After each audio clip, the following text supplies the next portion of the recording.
Hello, everyone, and welcome to our class. This is Readings in Philippine History, and this is Sir E, your instructor for this course today. Our topic is all about Proclamation 1081. This is all about martial law. And so today we will be discussing Proclamation 1081 again, the document declaring martial law.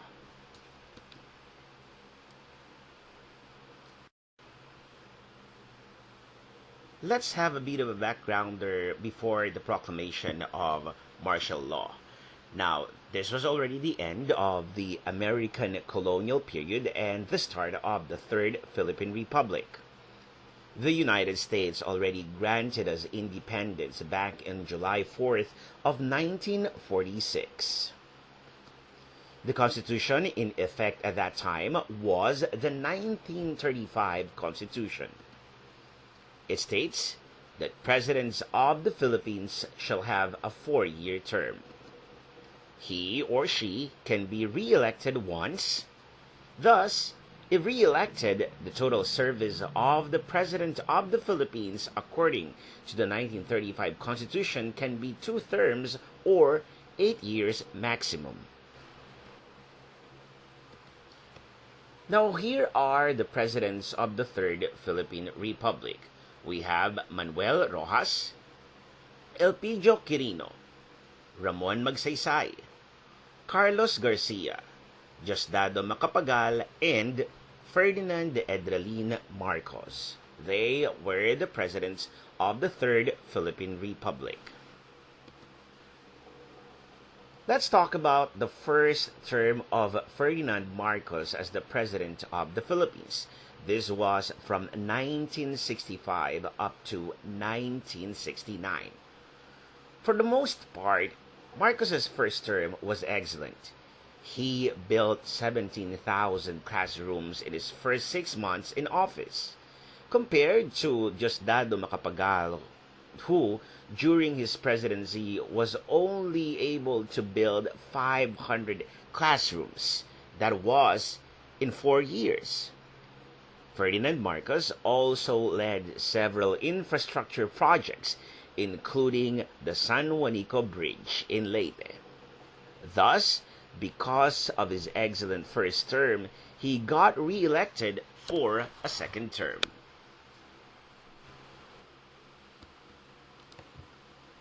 Now let's talk about the second term of the former President Ferdinand Marcos.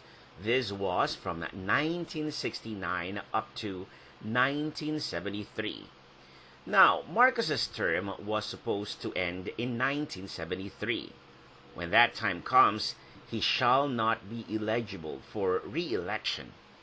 The 1973 presidential election never happened because Marcos declared martial law in 1972.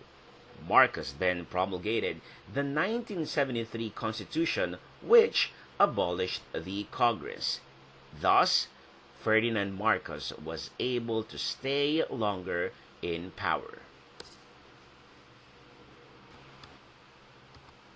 Now, let us discuss what is martial law. When we talk about the martial law, the root word of which came from the word martial or Mars, which is who is the Roman god of war. Now, when we talk about martial law, that means the rule of the military. The military people were on top of the civilians, meaning they rule over the civilians. When Marcos declared martial law, he abolished the existing constitution as well the Congress. He became the head of a dictatorial government, with him assuming full executive and legislative functions. Now, what is martial law? Definitely, when we talk about martial law, this is legal and constitutional. The 1935 Constitution says that the President can declare martial law if and only if the country is in chaos. Now, Ferdinand Marcos declared martial law in 1972. He cited that the country was in chaos. That's why he did it.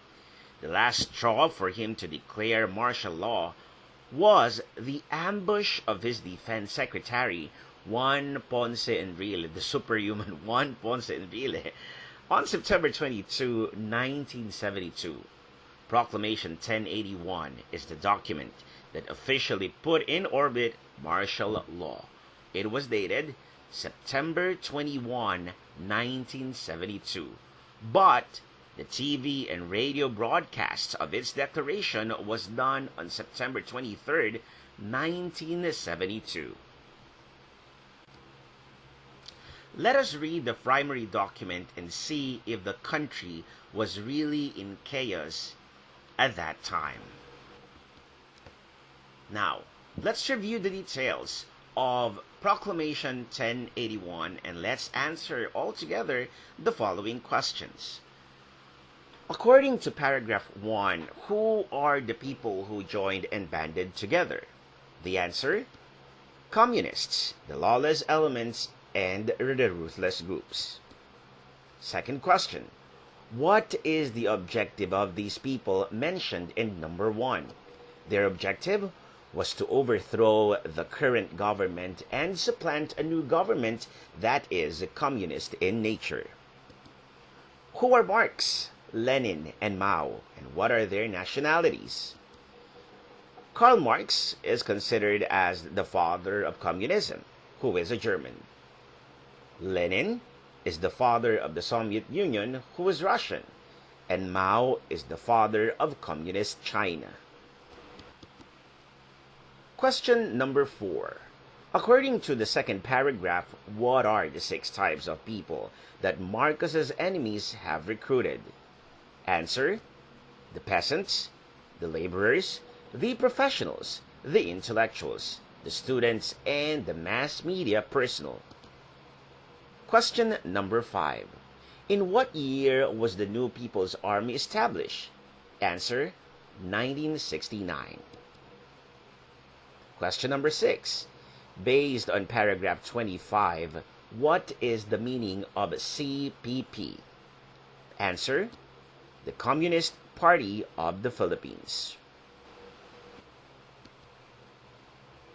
Question number 7. Based on paragraph 25, how many mass organizations were actively advancing CPP's interests? List at least 3 of them. Answer: there were 30 organizations. Among them, Masaka, KM, MAN, SDK, SM, and MPKP. Question number 8. How many demonstrations were held by the KM, and how many ended in violence? How many were killed? How many were killed, and how many were injured? Answer: there were 258 demonstrations held by the KM. 33 ended in violence, 15 were killed, while 500 were injured. Question number 9. What is paragraph 29 all about? Answer: the arms for communists getting smuggled into the country. Next question. What is the Regional Program of Action 1972 all about? Answer: this was the Communists' master plan on how to bring down the government. Question number 11. How will schools be sabotaged? There will be an increase in tuition fees, then it will lead to violent demonstrations. Number 12 question. According to the Regional Program of Action 1972, what are some target buildings of bombings? List at least 3. The answer: the Congress, the Supreme Court, the Concon, the City Hall, the U.S. Embassy, U.S. bases, provincial capitals, power plants, PLDT, and radio stations. Question number 13. How many actual bombing incidents were mentioned that were in line with the Regional Program of Action 1972? Answer: 21. Question 14.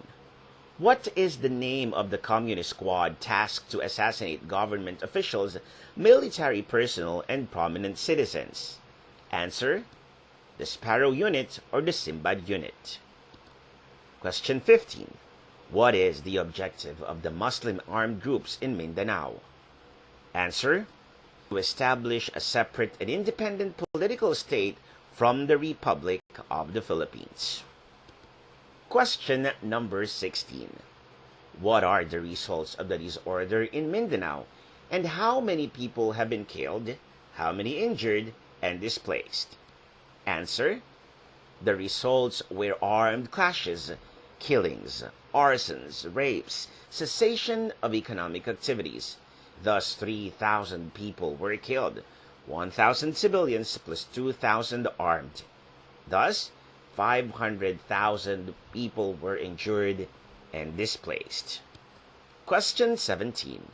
What are the three courses of action that Marcos had in order to stop the dangers threatening the country? He has done two already. Now he's about to do the third one. Answer: number 1, to call out the armed forces of the Philippines. Second, to suspend the privilege of the writ of habeas corpus. And number 3, to declare martial law. Question number 18. What was the latest head count of the NPA as of the writing of Proclamation 1081? Answer: 7,900 people. Question number 19. It was mentioned that there were 3,000 students who dropped out of school. Why did they drop out? Answer: to join the New People's Army and to train in handling firearms and explosives. Last question. Based on the third to the last paragraph of Proclamation 1081, how long will the offenders of martial law be in jail? Answer: indefinite time, until Ferdinand Marcos ordered their release. Now, as a synthesis, when we talk about Proclamation 1081, it was signed one day before the ambush of Enrile. Then 2 days later, martial law was announced to the public. Something fishy might have been going on because of a later date that martial law was actually announced. Proclamation 1081 was carefully and meticulously crafted. It provided a detailed justification for martial law, including Supreme Court rulings, a history lesson on how communism evolved in the Philippines, important statistics, and even an intercepted enemy document, which is the Regional Program of Action 1972. But was the proclamation actually warranted? That is a question that we all ask until now, and many of us would say the proclamation was not. Thus, the chaos at that time included the rising number of communist and communist groups, bombings of public places, almost daily rallies, the Mindanao independence movement causing deaths and economic stagnation, smuggling of firearms for communists, foreign support for the insurgents, students dropping out of school to join the New People's Army, and the media people helping the communists. That ends our discussion on martial law, the Marcos's Proclamation 1081, and the details of the document. Thank you for joining us today. This is again Readings in Philippine History, and this has been Sir E, your instructor for this course. Thank you for joining us today. Stay safe, stay sane, and stay strong, everyone. God bless us all.